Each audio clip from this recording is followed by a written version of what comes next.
Graças a Deus, você pode se assentar.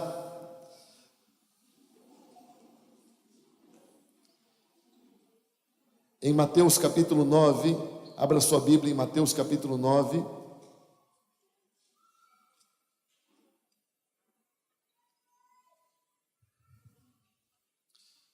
Evangelho de Mateus, capítulo 9.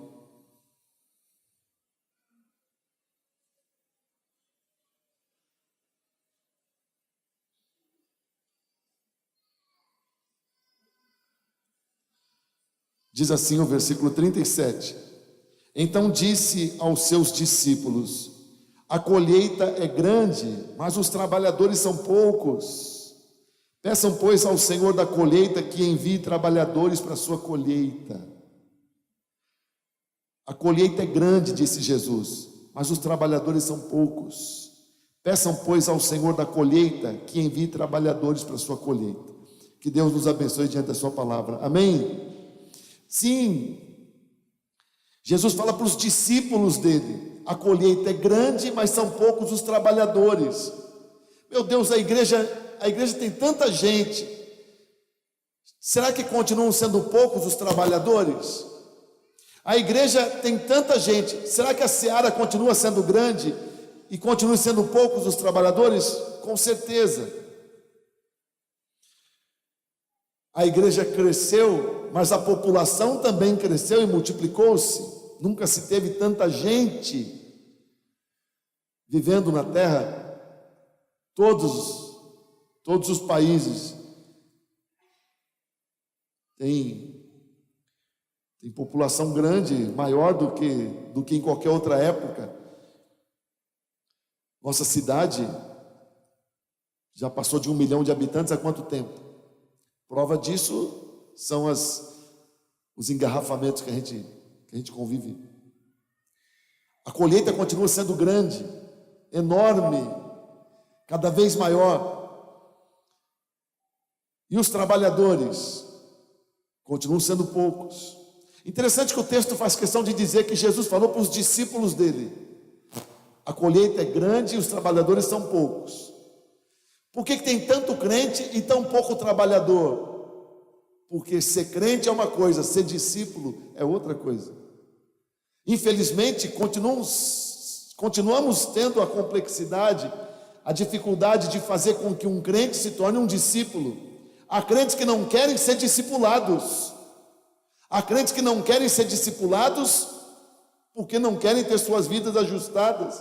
Há crentes que não querem ser discipulados porque não querem ser discipuladores. E você é discipulado para você se tornar um discipulador. Você é cuidado para você também ser um cuidador. Tem muito crente, mas tem muito crente que não quer ser discípulo. Há igrejas inteiras que são refúgios de crentes que não querem ser discípulos.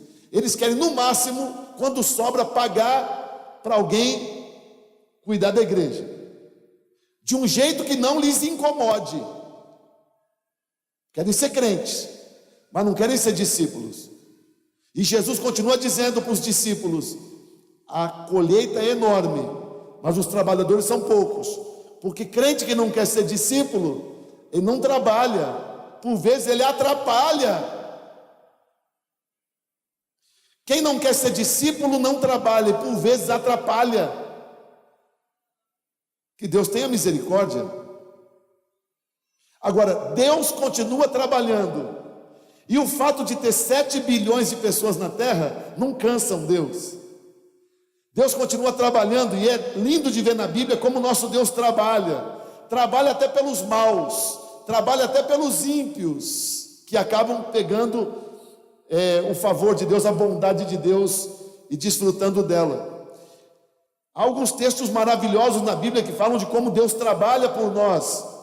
O meu preferido é Isaías 64:4. Olha que palavra linda, maravilhosa em Isaías 64:4, que diz assim: desde os tempos antigos ninguém ouviu, nenhum ouvido percebeu, olho nenhum viu outro Deus além de ti, que trabalha para aqueles que nele esperam. Você pode repetir esse texto? Isaías 64:4. Repita depois de mim: desde os tempos antigos ninguém ouviu, nenhum ouvido percebeu, olho nenhum viu, outro Deus além de ti, que trabalha para aqueles que nele esperam. Diga: realmente, Senhor, o Senhor continua trabalhando. No Antigo Testamento, no Novo Testamento, o Senhor trabalha em favor de quem espera o Senhor. Diga: eu sou prova viva de que o Senhor trabalha por mim. Amém, amigo? Deus trabalha em nosso favor. Deus trabalha em nossas vidas, especialmente quando nós esperamos nele. O Salmo 121 é outro texto da Bíblia que fala como Deus trabalha pelo seu povo, como Deus abençoa, protege e trabalha pelo seu povo. O Salmo 121, especialmente a partir do versículo número 4, é um texto dos mais lindos da palavra, porque fala desse cuidado de Deus pelo seu povo, e nós somos povo de Deus também. Diz assim o Salmo 121, verso 4: sim, o protetor de Israel não dormirá, ele está sempre alerta. O Senhor é o seu protetor, como sombra que o protege, ele está à tua direita. De dia o sol não o ferirá, nem a lua de noite. O Senhor o protegerá de todo mal, protegerá a sua vida. O Senhor protegerá a sua entrada, o Senhor protegerá a sua chegada, a sua saída, a sua chegada, desde agora e para sempre. Amém, amigo? Que bênção é poder depender do Deus que trabalha, e a Bíblia diz: e não dorme, nem no sábado Deus dorme. Deus está sempre alerta em favor do seu povo, sempre alerta em favor do seu povo. Deus trabalha por nós. Outro texto que fala do trabalho maravilhoso que Deus tem por nós é o Salmo 91. Também é dos nossos textos preferidos. No verso 3, ele diz assim: ele o livrará do laço do caçador e do veneno mortal. Ele o livrará do laço do caçador e do veneno mortal. Pergunta para o irmão que está do seu lado: você já percebeu Deus te livrando do laço do caçador? Será possível que isso já aconteceu com você alguma vez? Quando é que tentaram caçar você? Quando é que tentaram caçar? Um laço Você já assistiu algum programa mostrando como fazer armadilha? Aqueles programas de sobrevivência. Outro dia eu vi um programa que a moça preparou um laço e ficou esperando para pegar um porco selvagem. E demorou um dia, demorou 2 dias, demorou 3 dias. Ela pegou um jacaré, matou o jacaré, comeu o jacaré. Quando ela ouviu o barulho, era o barulho de um porquinho preso. Ela foi lá, estava o porco preso no laço. E ela tinha pego o jacaré, então ela soltou o porquinho, tirou ele do laço. O porquinho ficou tão agradecido que nem fugiu, ficou lá perto, ficou amigo. Um desses programas que passa aí sobre sobrevivência. Sim, mas o laço que a moça preparou, escondeu direitinho na trilha que os animais seguem para poder encontrar água, pois deixou lá. Desavisado, o porquinho passou e ficou preso pelo pescoço no laço. Pois a Bíblia diz que Deus trabalha pelo seu povo, nos livrando do laço de quem quer nos caçar. Você acha que o mundo é um parque de diversões, amigo? Tem gente que te odeia, tem gente que te escarnece, tem gente que te detesta, tem gente que quer o seu mal, tem gente que botou seu nome dentro da boca do sapo e costurou.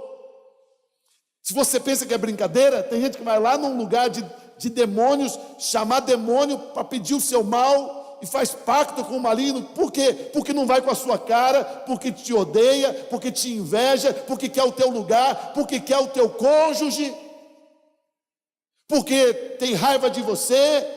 É assim que as pessoas são no mundo. Quantas vezes já prepararam laços para prender você? Quantos laços? A Bíblia diz que Deus nos livra dos laços de quem quer nos caçar e do veneno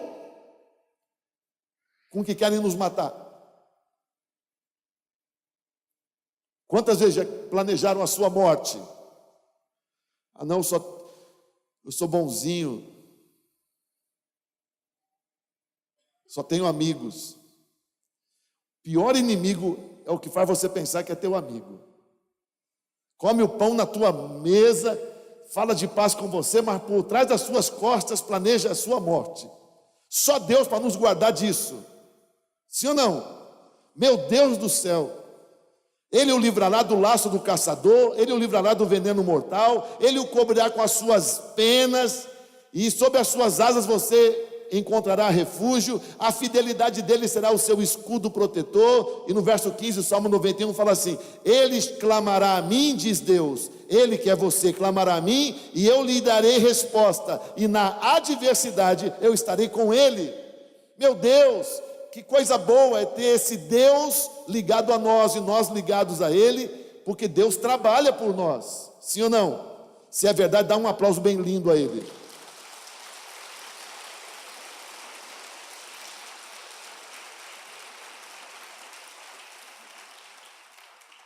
E o salmo preferido dos crentes, que é o Salmo 23, que fala do Senhor como nosso pastor. O Senhor nos provê de pastos verdejantes, porque nós somos ovelhas. Ovelhas se alimentam de pastos verdejantes.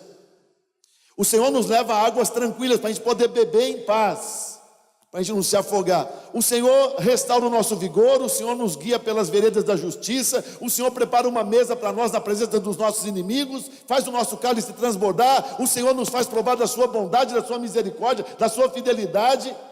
Deus continua trabalhando em nosso favor, e não se cansa, embora nós tenhamos nos multiplicado. Amém ou não amém? Que bom. Mas Jesus chega para os discípulos dele e diz: a colheita é grande, ou seja, Deus tem muita gente para alcançar. Deus chama de fruto quem Ele quer alcançar ainda e não alcançou, quem Ele quer salvar ainda e não salvou. A colheita é grande, mas os trabalhadores são poucos. Deus trabalha por nós a partir do céu, Deus trabalha por nós a partir do sobrenatural, do seu Espírito, dos seus anjos. Mas pessoas na terra se dispondo a trabalhar para Deus, infelizmente, são um problema. Poucas pessoas, disse Jesus, estão dispostas a trabalhar na colheita de Deus. Estão dispostas a servir, trabalhar para Deus aqui na terra. A colheita é grande, mas são poucos os trabalhadores que se dispõem. Que Deus tenha misericórdia de nós. Hoje é dia de você terminar esse culto dizendo para Deus: Deus, eis-me aqui, me usa para trabalhar nessa colheita. Em Provérbios 10, tem um texto que você conhece, no verso 5, que fala assim: aquele que faz a colheita no verão é filho sensato. Você pode repetir esse texto? Diga: aquele que faz a colheita no verão é filho sensato, mas aquele que dorme durante a ceifa, durante a colheita, é filho que causa vergonha. Pois bem, você é um filho sensato ou você envergonha o nosso Deus? Pois quem dorme em tempo de colheita, diz a Bíblia, causa vergonha no seu pai. O que significa dormir? Dormir não é fechar os olhinhos e ficar debaixo de uma coberta. Dormir aqui significa você se fazer de morto. Dormir na Bíblia é sinônimo de morrer, pois quem se faz de mal entendido, quem se faz de desapercebido, quem se faz de morto na hora da necessidade de Deus, quando Deus quer alcançar vidas, quando Deus quer salvar pessoas, quando Deus quer desatar avivamento, o filho que se faz de mal entendido, o filho que dorme, envergonha o Senhor.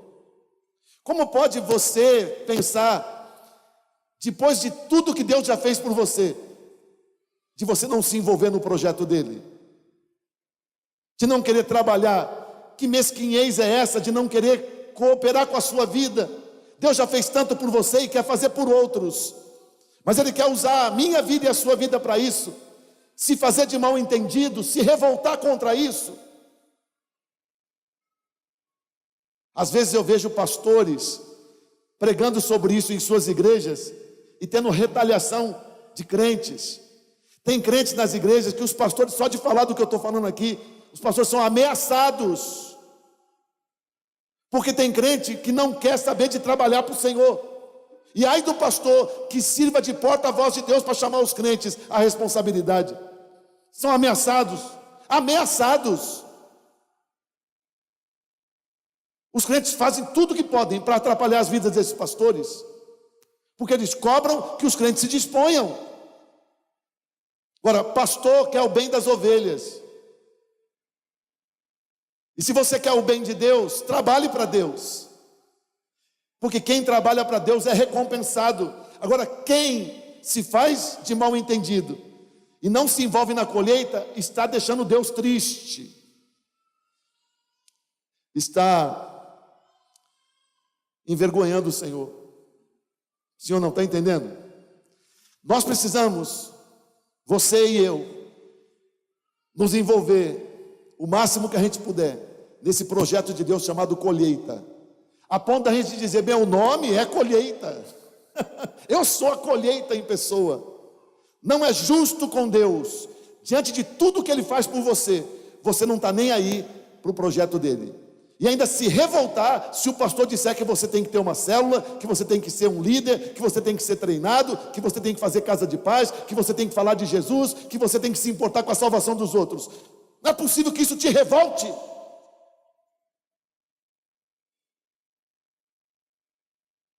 Que uma palavra dessa deixe você desagradado. Isso nada mais é do que chamar você a se envolver no trabalho de Deus. Trabalhe para Deus. Deus não trabalha por você para você só se beneficiar. Deus investe na sua vida para você ser bênção nas vidas dos outros. Sim ou não, amigo? É muito egoísmo você só receber de Deus e na hora de poder retribuir a Ele com o serviço, você ficar colocando obstáculos. Jesus disse para os discípulos: o trabalho é grande, mas são poucos os trabalhadores. Orem ao Pai para que desperte mais trabalhadores. Eu espero que hoje à noite a gente só tenha trabalhador aqui. E que nós terminemos esse culto num despertamento poderoso. E que esse culto ainda repercuta nas vidas de outros que vão assistir essa gravação a partir de agora, em nome de Jesus. Amém ou não amém?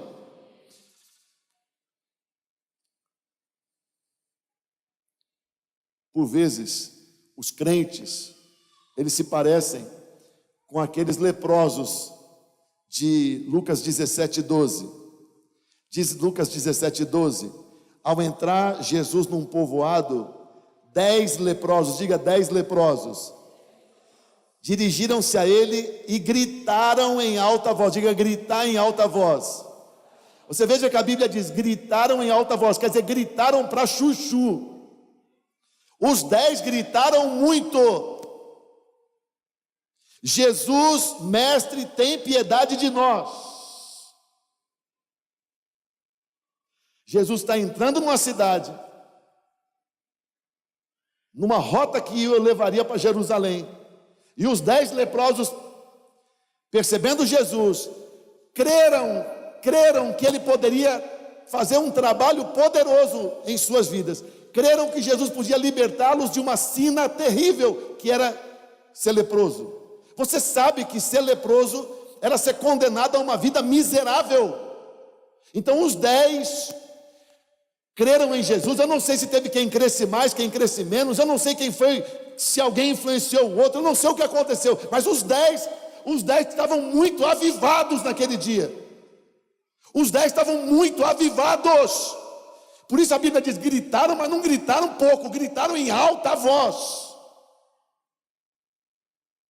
Jesus, tem piedade de nós. O que eles estavam dizendo para Jesus? Jesus, nós sabemos que o Senhor pode nos tirar dessa miséria. Trabalhe por nós e nos dê cura.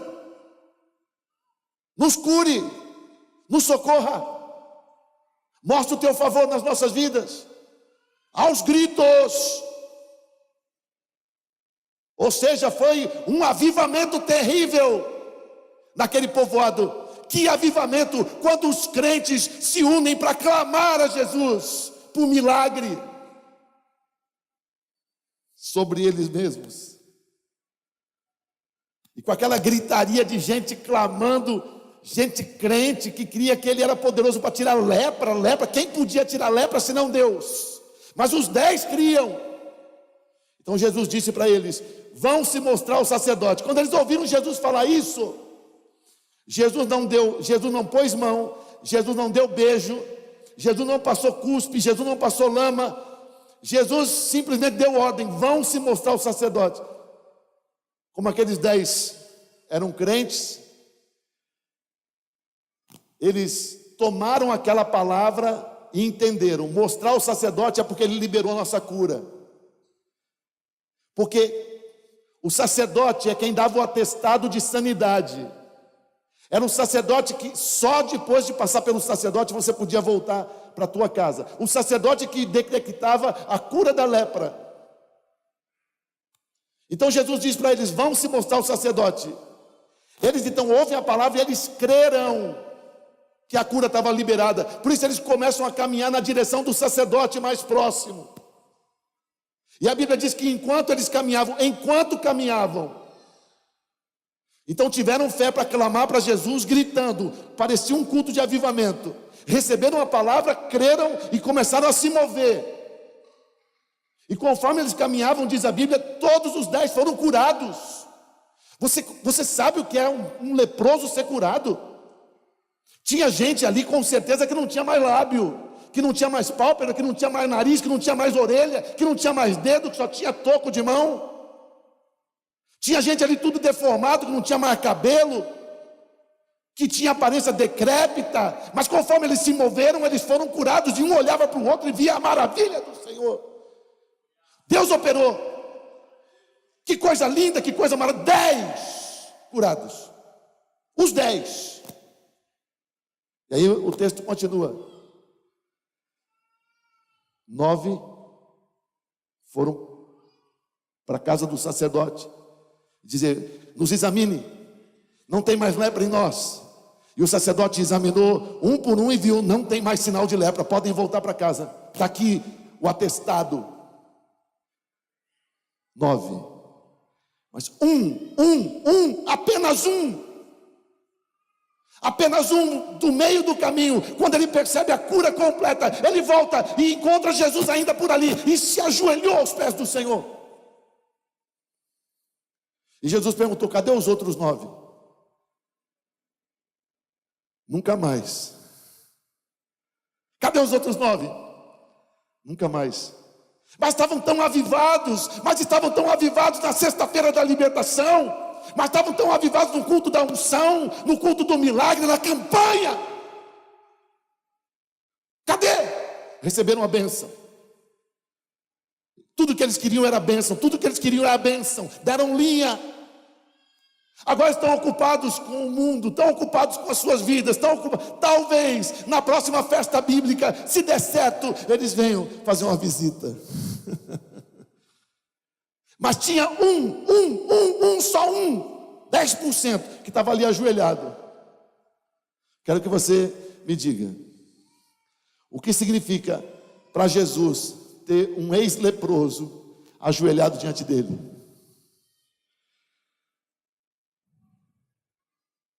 O que Jesus entendia vendo aquele homem? Aquele homem, quando estava ajoelhado diante de Jesus, ele estava dizendo para Jesus: eu estou aqui, faz o que quiser da minha vida. Sim ou não? Ficar de joelhos é sinal de rendição completa. Eu estou aqui, faça o que quiser da minha vida. Se Jesus quisesse, ele podia ter dito assim: olha, a partir de agora, você vai ser meu 13º. Vai ser meu 13º apóstolo. Podia ou não podia? O homem estava ali rendido, esperando Jesus falar o que queria da vida dele. Jesus podia dizer: olha, a partir de agora você vai ser o cozinheiro do nosso ministério. Entra no YouTube, pega as receitas e cozinhe para a gente.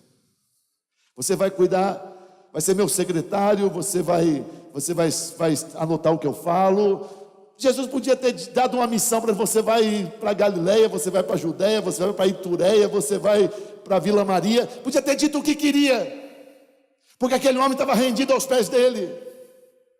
Agora que lamentável é que de 10, apenas um, apenas 10, parece que isso até hoje é assim. Quando é para pedir, quando é para suplicar, quando está doendo em você, você é avivado. Mas na hora de se apresentar a Ele, se prostrar e esperar que Ele dirija a sua vida, que Ele use você na obra dEle, 9 de cada 10 continuam fugindo da responsabilidade.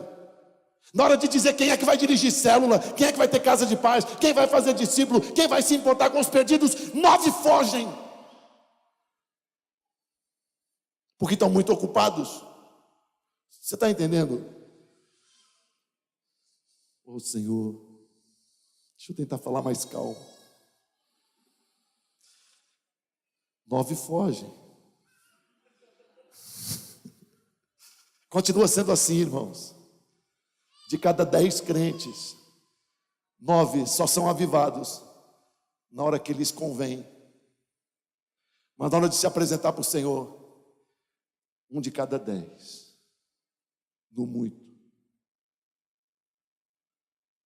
E Jesus diz para os discípulos: a colheita é grande, são poucos os trabalhadores. Porque para ser trabalhador, são os discípulos. Tinha multidão, mas poucos eram os discípulos. Tem multidão, mas quem quer ser discípulo?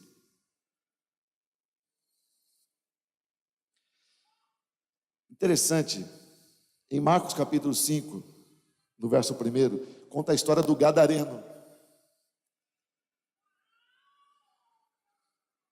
Um homem que vivia em Gerasa, que era cheio de demônio. Todos conhecemos essa história, sim ou não? Marcos capítulo 5, a história do Gadareno. Agora, se você for em Mateus capítulo 8, verso 28, você vai encontrar um problema.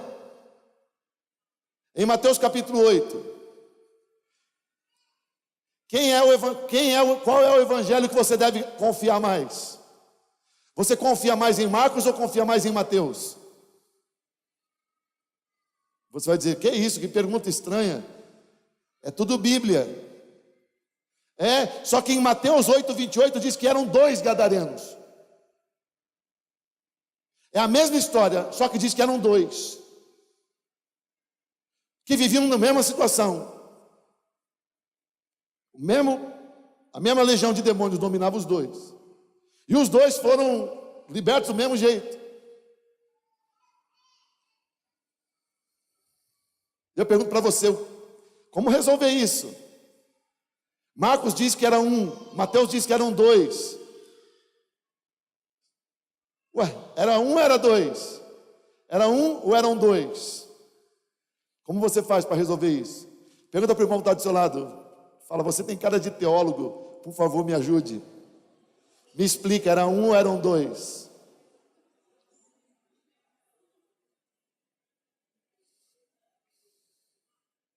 Era 1 gadareno ou eram 2? Eram 2, diz Mateus. Era 1, diz Marcos. E agora? Eram 2. Eram 2. Como que você interpreta a Bíblia quando acontece isso? A Bíblia não se contradiz. Eram 2. Você junta os 2 textos.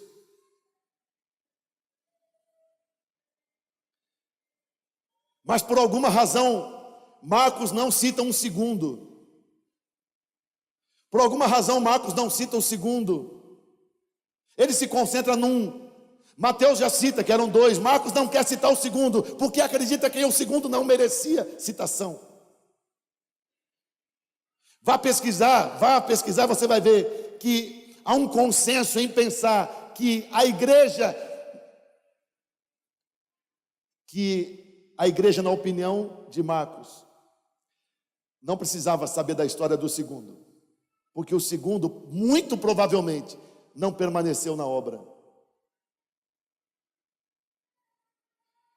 O segundo, muito provavelmente, não aproveitou a oportunidade que Deus lhe deu. Marcos só cita 1. Mesma coisa acontece na cura do cego, que pedia restauração para a sua vista, pedindo tem misericórdia de mim. Um é citado como filho de Timeu, o outro não é mais citado. A explicação é que eram dois, mas um deles fez que nem os 9 leprosos. Por isso, anos depois, Marcos preferiu nem citá-lo, porque foi alguém que só teve aquela experiência e não fez nada na igreja. Agora ele cita o gadareno que, cheio de demônio, foi liberto pelo Senhor, e quando chegam os donos dos porcos, as pessoas da cidade vêm, o encontram aos pés de Jesus. Então valeu a pena citar o homem que estava aos pés de Jesus. E quando Jesus vai embora, porque ele é expulso do lugar, da cidade, a Bíblia diz que os homens do lugar de Gerasa imploraram para Jesus que fosse embora, com muita força. E se você for ler o texto grego que Marcos escreveu, o texto em grego que Marcos escreveu, o mesmo verbo que as pessoas usaram para expulsar Jesus, é o verbo que o ex-endemoniado gadareno usou para implorar para Jesus, que queria ir com ele. Por que Marcos não cita o outro? Porque provavelmente a postura do outro não foi essa. Mas aquele gadareno de Marcos, ao gadareno de Marcos, ele implorou com muita vontade, com muita insistência: me deixa ir contigo. E você sabe que Jesus deu uma ordem para ele: não, você vai voltar para a tua casa e vai contar o que o Senhor te fez. E a Bíblia registra, e aí Marcos registra. E aquele homem, então, ele passou a percorrer 10 cidades da província de Decápolis, 10 polis, 10 cidades. Decápolis, a província romana, pois ele se tornou o pregador das 10 cidades. Marcos não faz questão de citar o outro, porque o outro não se tornou nada, mas esse homem se tornou o pregador das 10 cidades, porque desde o dia quando ele foi transformado, ele se ofereceu para o Senhor. Me deixa trabalhar para o Senhor.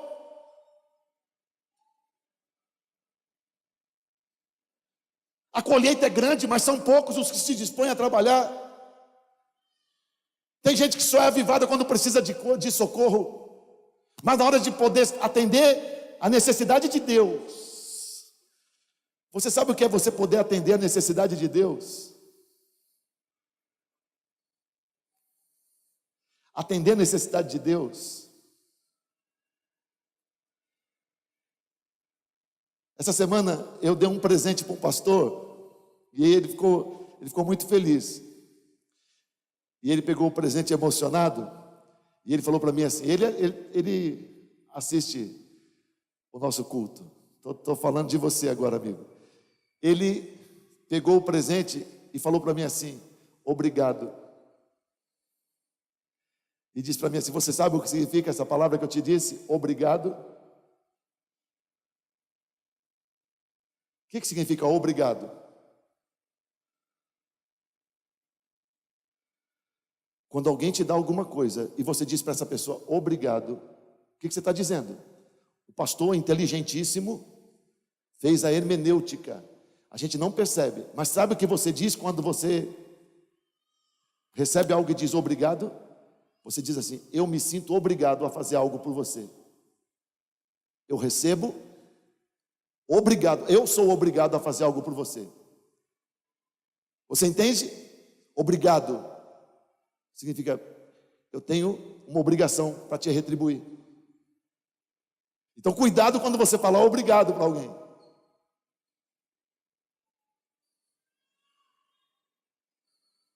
É melhor você falar assim: valeu.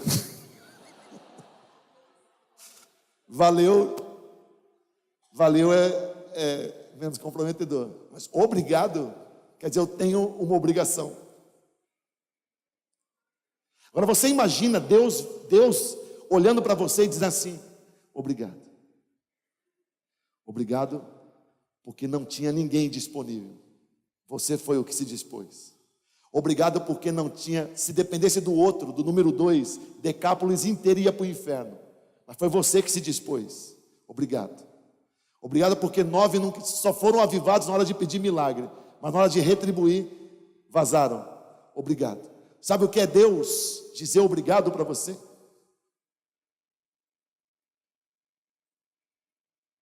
Quando você colhe na colheita de Deus, Deus se vê a dizer obrigado para você.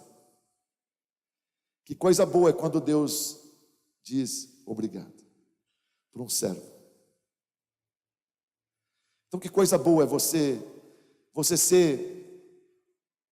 fazer parte desses 10% dos que se prostram e dizem para Deus: eis-me aqui, usa-me a mim. Será que você podia entender, né, irmão, que é bom para você trabalhar na colheita?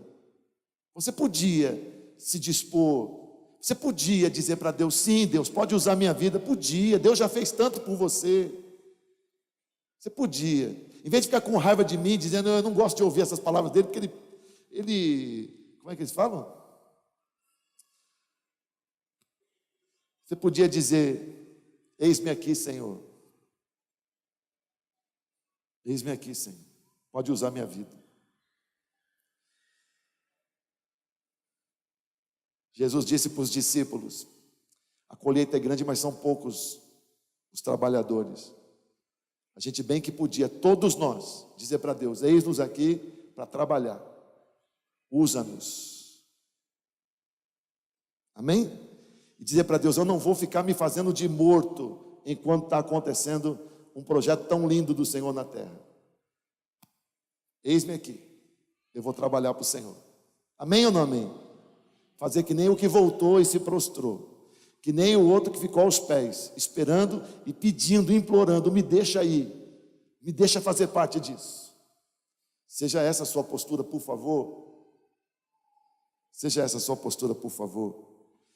E Deus vai trabalhar na sua vida, e vai trabalhar através da sua vida, e você vai ser bem-aventurado. Quem trabalha na obra do Senhor é bem-aventurado. O que Deus tem de melhor é para quem trabalha na obra do Senhor. E lá na prestação de contas, que bom vai ser você ouvir de Deus dizendo para você: servo bom e fiel. Foi fiel no que eu te dei para fazer. Servo bom e fiel. Sim ou não? Eu queria pedir para quem quer trabalhar para Deus, hoje terminar o culto fazendo uma oração de joelhos. Só quem quer trabalhar para Deus. Só quem, a não ser que você esteja de 9 meses de gravidez, aí é um pouco difícil, né? Mas fica genoflexo de coração. Sabe o que é ficar genoflexo? Genoflexo é ajoelhar-se, se pôr de joelhos. Podemos? Sim ou não? Então, se você quer orar comigo nesse momento, dizendo para Deus: eis-me aqui para trabalhar para o Senhor, se coloca de joelhos aí no seu lugar.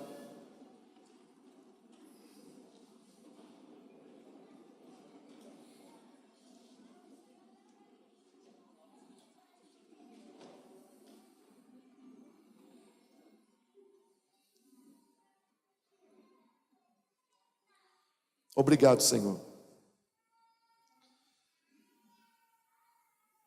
Tu és o único, Tu és o Deus vivo que trabalha por nós.